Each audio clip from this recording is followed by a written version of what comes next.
안녕하십니까. 자, 이번 시간에는 스마트 모듈의 C, 서비스 운영 전략에 대한 수업을 지금부터 시작을 할 텐데요. 우리가 A, B, C라고 SMAT가 구성되어 있다면 A는 스킬적인 부분, B는 그 스킬적인 부분이 어떠한 프로세스 때문에 필요한지에 대한 내용이었다면 C는 그거에 대한 원론적인 이야기라고 좀 해주시면 될 것 같아요. 그래서 서비스에서 인사를 잘해야 되는 거, 인사하는 방법에 대해 설명한 게 A였고요. 인사를 잘하는 거가 어떤 프로세스 때 영향을 주는지를 설명을 했다면 서비스 C에서는 인사를 잘해야 되는 그 이유가 왜 필요한지에 대한 것들을 짚어보는 거여서요. 어떤 부분에서는 암기해야 되는 내용보다는 여러분들이 이해를 잘 하셔야지 문제를 풀 수 있는 게 나오는 게 스마트 모듈 C 서비스 운영 전략인 거고요. 저랑 같이 수업을 한 파트 한 파트 해보시면서 그거에 대한 부분을 같이 짚어보는 시작을 갖도록 하겠습니다. 그래서 스마트 모듈은요, 총 C는 5개 챕터로 마찬가지로 구성이 되어 있습니다. 그래서 서비스 산업에 대한 개론, 파트 2에서는 서비스 프로세스 설계 및 품질 관리, 파트 3에서는 서비스 공급 및 수요 관리, 파트 4에서는 서비스 인적 자원 관리, 그리고 마지막 챕터에서는 고객 만족 경영 전략으로 이렇게 5개 파트가 되어 있고요. 그 중에 첫 번째 파트인 서비스 산업 개론이라는 부분을 같이 짚어볼게요. 그래서 서비스라는 게 무엇이고 서비스 산업이라는 거가 어떻게 형성이 되어 있는 거며 현재 우리가 알고 있는 제조업과 서비스 산업이 어떠한 차이점을 갖고 있는지에 대한 부분을 짚어보는 게 파트 1의 서비스 산업 개론이다라고 이해하시면서요. 그러면 챕터 1 서비스 산업이라는 것 자체를 한번 이해해 보도록 할게요. 서비스 산업이라는 거, 서비스라는 건 뭐였나요? 여러분들 우리가 전 파트 B에서도 같이 이야기했지만 서비스라는 거는 다른 사람들의 편의나 이런 부분을 도움을 주는 거잖아요. 그러면 그 서비스 산업이 현재 우리 지금 산업에서 굉장히 많이 발달이 되고 있는 이유는 바로 우리가 갖고 있는 기본적인 제조업에 대한 한계 때문이라는 거죠. 그럼 제조업의 한계가 어떤 부분들이 있을까요? 첫 번째, 구매력이라고 하는데요. 제품이 진짜 좋아요. 우리 막 노트북을 샀어요. 노트북 진짜 너무너무 좋은 핸드폰 노트북이에요. 그럼 또 사나요? 안 사죠. 그럼 다음번 구매하는 타이밍은 언제예요? 현재 쓰고 있는 노트북이 고장이 났을 때 다음번을 구매하잖아요. 근데 회사 입장에서는 성능이 점점 좋아지니까 이게 문제예요, 이게 문제예요 얘기하니까 노트북이 고장이 잘 안 나는 거예요. 고장이 나도 AS가 점점 더 잘 되고 있으면 고객 입장에서는 추가 구입이 안 되겠죠. 추가 구입에 대한 구매력의 한계가 오면 기업 입장에서는 수익이 멈춰버린다는 구매력의 문제점. 두 번째는 경쟁의 심화라고 해서요. 처음에 우리나라의 노트북이라는 거를 만들었을 때는요, 그 회사만 있었어요. 근데 기술이 발전하게 되면서 A라는 회사, B라는 회사, C라는 회사들이 다 노트북을 만들 수 있기 때문에 기술의 경제 점점 뭐가 돼요? 똑같은 제품을 만들어내는 사람들이 많아지게 된 거죠. 세 번째, 마진의 감소. 같은 제품을 만드는 사람들이 많아졌다라는 거는요, 고객은 어떠한 걸 선택하겠어요? 어떻게 보면 조금 더 싼 가격을 찾게 되겠죠. 그러면 같은 감을 처음에 혼자 독과점이에요. 그 노트북을. 그러면 100만 원을 불러도 그 회사만 나오기 때문에 100만 원짜리 노트북을 다 팔 수 있었어요. 근데 비슷한 회사들이 많은 거예요. 그럼 우리 회사는 100만 원을 부르는데 같은 성능의 노트북을 50만 원에 파는 게 있는 거. 그러면 고객은 무엇을 선택해요? 50만 원짜리 선택할 확률이 높아지게 되죠. 가격 경쟁이 서로 제조업하는 회사끼리 증가하게 되면서 점점 가격을 낮추게 돼서 원래 만드는데 노트북을 만드는데 한 50만 원이 들었어요. 100만 원짜리를 파시면 50만 원이라는 이익이, 마진이 생기는 거지만 50만 원에 팔게 되면 마진이 얻게 돼서 마진에 대한 감소. 마지막으로는 뭘까요? 소비자가 이제는 너네가 주는 제품이나 제품을 그냥 받아서 구매해서 쓰는 사람이 아니라 함께 만들고 만들고 그리고 내 경험이나 생각들에 대한 부분을 반영하는 게 좋다 해서 고객이 소비자의 입장이 단순히 구매자의 입장이 아니라 상생의 입장으로 바뀌었기 때문에 제조업의 이런 부분의 한계를 극복하기 위해서 바로 뭐예요? 서비스라는 산업이 나오게 됐다라는 거죠. 그 서비스라는 거는요, 소비자의 요청에 의해서 생산 활동이 시작되는 거를 바로 서비스라고 얘기를 합니다. 그래서 서비스의 생산 활동은 사람, 제품, 정보를 투입해서 가공하고 가공된 산출을 사람, 제품, 정보가 있는 게 바로 서비스라는 거죠. 그래서 여러분들이 그냥 단순하게 서비스가 여러분들이 커피 전문점에 가서 받는 것만을 서비스라고 개념 생각하시면 안 되고요. 전체적인 서비스 산업이라는 개념은 우리가 어떠한 소비자가 이런 제품이 있었으면 좋겠어요 라는 요청이 있을 때 들어오는 것을 서비스다 라는 걸로 이해를 해주시게 되면 감사하겠습니다. 그렇다면 그런 서비스의 특징은 계속 제가 말씀드렸고요. 어떤 부분에서는 파트 A에서도 파트 B에서도 얘기 나눴던 겁니다. 무형성, 비분리성, 이질성, 소멸성이 있다라는 거죠. 무형성은 뭐예요? 제품은 우리가 만질 수가 있죠. 노트북, 핸드폰은 만질 수 있는 거지만 서비스는 형태가 없어요. 그래서 보고 만질 수가 없다라는 거. 두 번째, 이질성이라고 해서요. A라는 사람이 주는 서비스와 B라고 한 사람이 주는 서비스가 다를 수 있다라는 거죠. 미용사에서 헤어 디자이너가 머리를 해주는 거하고요. B 디자이너가 해주는 거하고 정말 똑같지는 않잖아요. 두 번째 비분리성이라는 거는요. 서비스가 난 이거를 사용하겠습니다. 저 머리 시술 해주세요. 와 동시에 서비스가 결과물이 같이 나오는 거. 그래서 소멸성은 머리를 하고 나요. 커팅을 하고 나요. 그리고 나면 우리의 서비스 제품은 사라지는 거. 노트북은 사라지지 않잖아요. 그래서 서비스의 기본 특성은 무형성, 비분리성, 이질성, 소멸성이 있다라는 거죠. 그러면 이것들에 대해서 무형성에 대한 부분을 보고 만질 수가 없기 때문에 어떤 식으로 대응을 해줘야 될까요? 사람들이 거기 괜찮다라는 경험을 할 수 있도록 상황을 만들어줘야 되고요.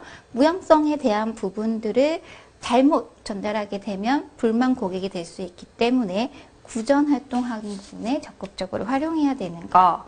이질성, 서로 다른 사람이 하면 다른 품질이 나올 수 있기 때문에 훈련 같은 경우 통해서 그나마 표준화될 수 있는 방법들을 논의하셔야 되고요.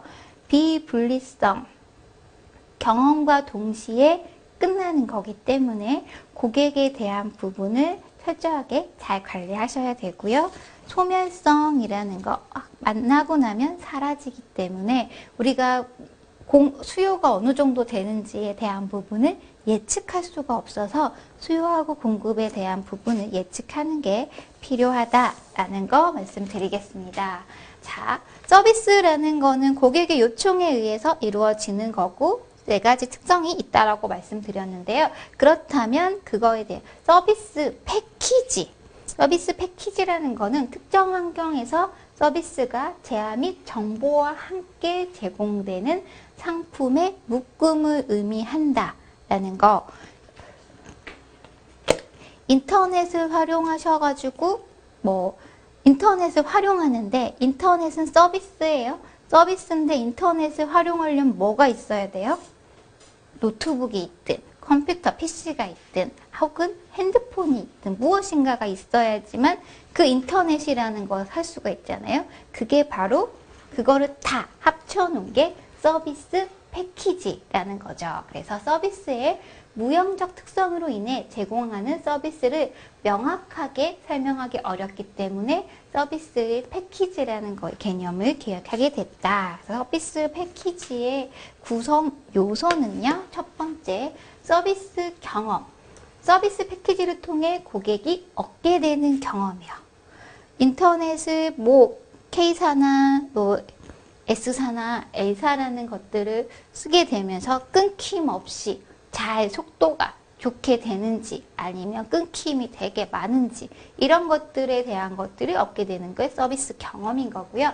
명시적 서비스는 서비스의 본질적 구성 요소로 고객이 오감으로 즉 느끼고 볼 수 있는 거요. 묵시적 서비스는 서비스의 외관적 특색에 대해 고객이 심리적으로 느끼는 부분들. 그래서 명시적인 거는 감각으로 느끼는 거고요. 묵시적인 거는 심리적이라고 판단하시면 되겠습니다. 정보는 효율적이고 개인화된 서비스 제공을 위한 고객 정보, 지원 설비, 서비스 제공에 반드시 필요한 물리적 시설 및 설비, 보조용품, 서비스 제공 과정에서 고객이 추가적으로 구매하거나 제공받는 부품.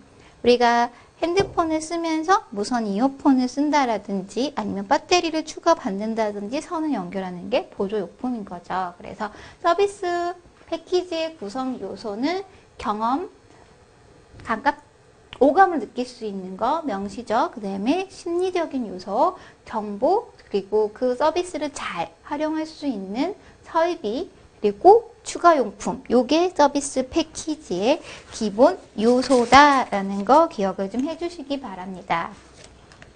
서비스가 점점 발전하면서 제조업과 마찬가지로 서비스가 거대화되고 있습니다. 그래서 거대화되고 있다라는 거는요. 거대 서비스 기업들은 과거에 비해 상당한 하드웨어를 보유하고 있다. 거대화된 서비스 기업은 서비스 표준화를 통해 대량 서비스 제공에 필요한 생산 시스템을 보유하게 됨으로써 노동 집약적인 서비스를 자동화 서비스로 전환하는 시도가 높아지게 되었다라는 거. 이게 오늘 뭘 의미하시면 되냐면요.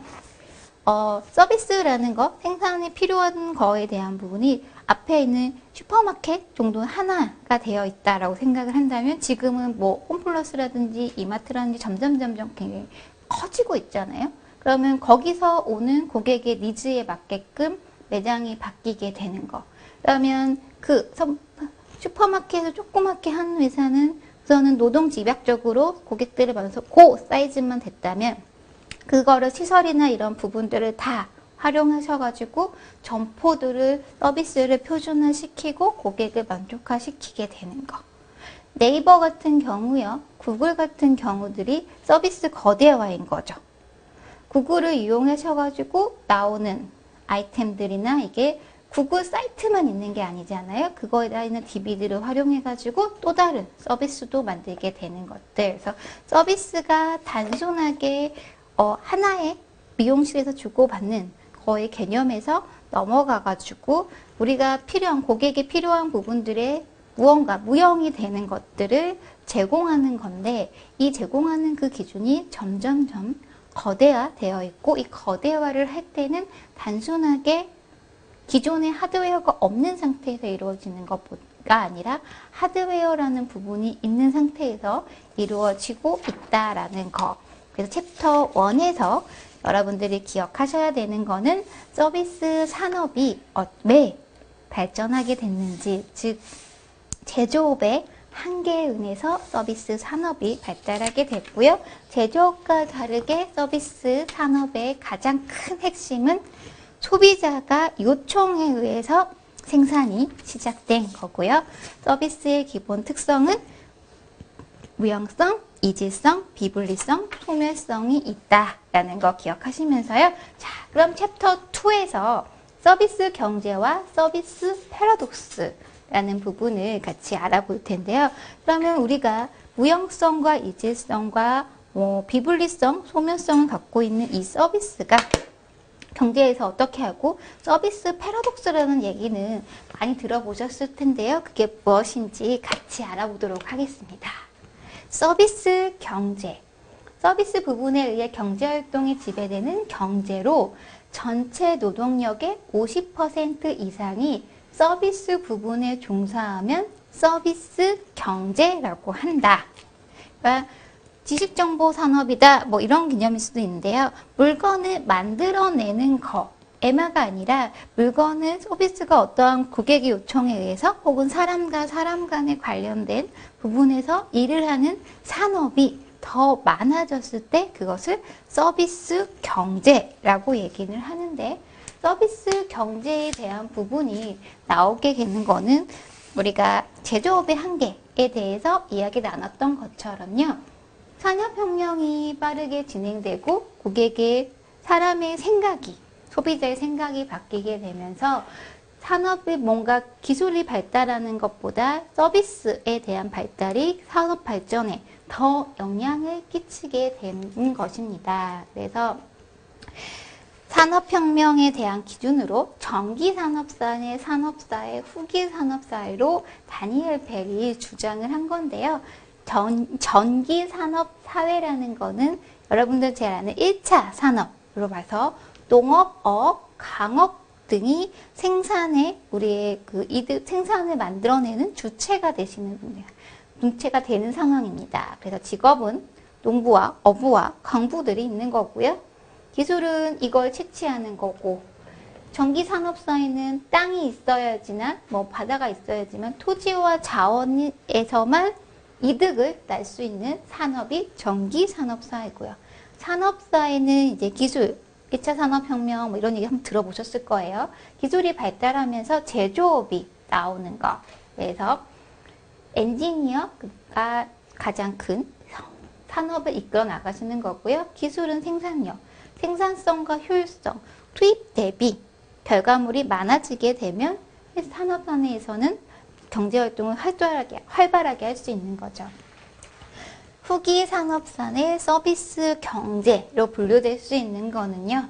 자, 토지와 자원이 없더라도 생산성과 효율성보다는 가치에 대한 부분이 집중 원칙이 되는 거고요.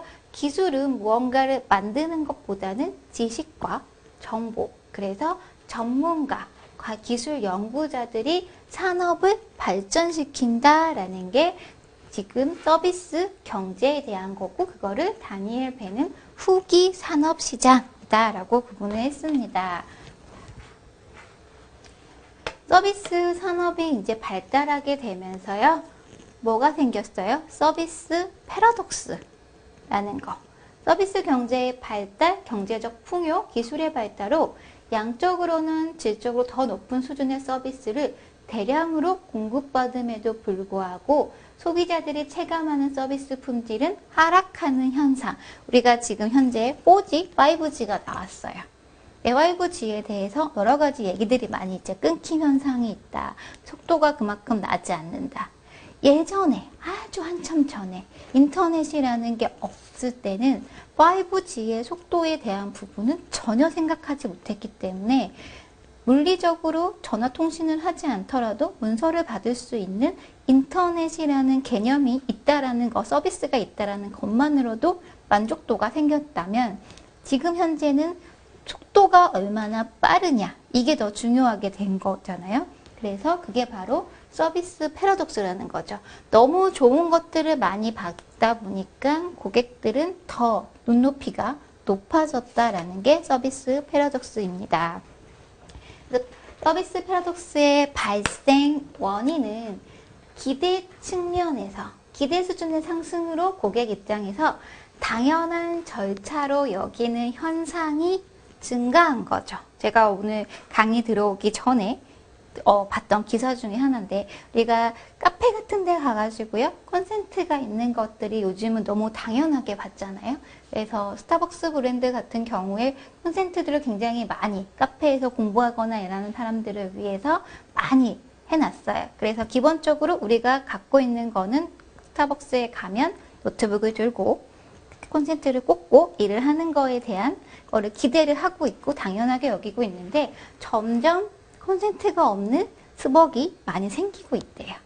그래서 기대 측면에서 당연하게 나는 노트북에 가면 콘센트가 있어야 돼가 당연한 사람 입장에서는 그게 불만이 되는 거고 그게 서비스 패러독스가 되겠죠. 성과적인 측면에서 서비스 기계와 서비스 회귀라. 일선 직원 확보의 악순환 서비스 인간성 상실이라고 해가지고요. 서비스가 이제 기계화되면서 고객 직원의 어려움, 셀프 서비스 같은 것들, 맥도날드나 이마트에서 셀프로 결제하거나 주문하게 되는 것들로 인해서 고객들이 직원과 이용하지 않으면서 불만이 조금 생길 수 있다라는 거. 표준화된 서비스들을 개발하게 되면서 나만 좀 특별했으면 좋겠다라는 고객의 욕구를 만족시키지 못하게 될 수 있다라는 거고요. 자, 그러면 서비스 패러독스에 대한 이 부분들을 극복 방안을 하기 위해선 뭐 해야 될까요? 우선 첫 번째는 기대 수준을 관리를 해야 되겠죠. 고객이 현재 우리 제품, 우리 서비스에 원하는 수준은 어느 정도인지에 대해서 거기에 맞는 제공을 하고요. 과대포장, 서비스에 대한 지나친 과대포장은 잘못된 기대를 형성하므로 가능한 부분까지 고객한테 약속을 하고요. SSTS 도입이라고 비용 절감을 위해 SSTS 도입이 아닌 고객 편의 중심. 어떻게 하면 싸게 할까가 아니라 어떻게 하면 고객 입장에서 품질관리, 서비스 품질관리를 할 수 있을까에 대한 거. 고객 학습. 자동화와 기계화 도입 시 고객에게 적절한 학습을 제공. 자동화된 서비스를 사용할 때 필요한 지식과 역량을 위한 지원 제공. 우리가 코레일에서 기차표로 예매할 때 우리 젊은 분들은 어플을 이용해갖고 기차표 예매하는 거 굉장히 쉽게 하고 있는데 어르신 시니어 분들 중에서는 어플을 이용해갖고 구매하는 것 자체를 어렵게 생각하시는 분들이 계시거든요. 근데 모든 판매 창구들을 다 없애놓은 상태에서 코레일 기차표는 어플로 혹은 인터넷으로만 구매 가능합니다 라고 해버리게 되면 고객들은 본인들 서비스에서 힘든 부분 나올 수 있어서 고객 학습을 어떻게 하면 인터넷에서 잘 구매할 수 있는지에 대한 것들이 나와 있어서 여러분들이 어떠한 사이트 가게 되면 매뉴얼에 대한 내용들이 나온 게 고객 학습의 개념인 거고요. 사회적인 기능, 서비스 제공 과정의 기능적 측면과 함께 사회적인 편익에 대한 부분들도 같이 고려를 해주시는 게 서비스 패러독스에 대한 거를 극복할 수 있는 방안이다. 그래서 서비스 패러독스 해결을 위한 서비스에 대한 제 인식은 서비스의 첫 번째 S는 sincerity, speed, smile. 성의 있고 신속하고 미소가 있어야 하고요. 에너지, 활기찬 에너지가 넘겨져야 되고요. 레볼루션, 혁신적이고 신선해야 됩니다. 그래서 왜 서비스 패러독스에서 우리나라에 아직 들어오지 않지만 우리가 빅데이터나 이런 거 이용해 가지고요. 아마존 고 가보면 우리가 기본적으로 물건을 사면 어떻게 해요? 물건을 사서 캐시어 앞에 가가지고 바코드 찍고 결제하고 나오잖아요. 근데 아마존 고 같은 경우는 어플을 깔고요. 여러분들이 그 매장에 들어가게 되면 들어가서 거기에는 아무도 없어요. 캐셔도 없고요. 판매대도 없습니다. 들어가는 순간 당신은 입장했습니다. 라는 걸 알게 되고요. 거기서 필요한 물품을 여러분들이 가지고 나오면 알아서 어플 상황에서 결제가 끝나버리거든요. 그런 식으로 뭔가 조금 더 다른 사람들과 차별화된 혁신적인 시스템을 만들어야 되는 거고 밸류, 거래하는 양자에게 모두가 가치가 있는 거예요. 모든 거를 기계화시킨다는 거는 좋은 거일 수도 있지만 나쁜 거일 수도 있는 거거든요. 그러니까 고객 입장에서 혹은 공급자 입장에서 어떠한 부분이 가장 가치 있는가를 생각하고 접근해야 된다는 거. I, impressive. 고객에게 기쁨과 감동을 제공할 수 있어야 서비스라 할 수 있다. 그냥 어떻게 하면 우리가 빠르게 할 수 있을까? 신속하게 할 수 있을까? 비용을 절감할 수 있을까? 요 개념으로 들어가는 거는 어떻게 보면 제조업에서 생산하는 품질관리 쪽이라면 서비스는 사람이 소비자가 요청에 의해서 하는 산업이기 때문에 기쁨과 감정이 들어가줘야 되는 거고요. 커뮤니케이션, 상호 커뮤니케이션, 고객의 소리 그리고 우리 기업의 소리를 같이 이야기 나눌 수 있어야 되고요. 엔터테인먼트라고 해서 진심 어린 환대가 필요하다라는 거. 그래서 우리가 챕터 2에서 여러분들이 기억하셔야지 되는 거는요. 서비스 경제라는 거가 무엇인지, 제조업이 아니라 서비스 산업, 사람이 이끌어 나가는 것들에 대한 것을 같이 창조를 하는 거가 사회의 지식의 경제를 발전시키는데 50% 이상을 차지하는 게 서비스 경제이고, 서비스 경제가 점점 거대화되면서 서비스 패러독스라는 게 나왔다는 거. 서비스 패러독스는 뭐라 그랬죠? 눈높이가 높아지면서 고객이 불만족을 여기는 요소들이 과거에 비해서 높아지는 거. 서비스 품질의 하락이 똑같이 가더라도 그때는 괜찮았는데 지금은 불만족이 될 수 있는 게 서비스 패러독스라는 거. 서비스 패러독스를 극복하기 위해서는 기대 수준을 관리하고 과대 포장을 주고 고객의 학습을 이끌어내야 된다라는 거 기억하시면서요. 챕터 1과 챕터 2에서 여러분들이 배운 내용은 서비스라는 산업이 무엇이고 서비스 산업이 갖고 있는 특성에 대한 부분을 짚어봤습니다. 자, 다음 시간에는 거기에 대한 조금 더 구체적인 서비스에 대한 파트를 이해하면서 이번 강의를 여기도록 하겠습니다. 감사합니다.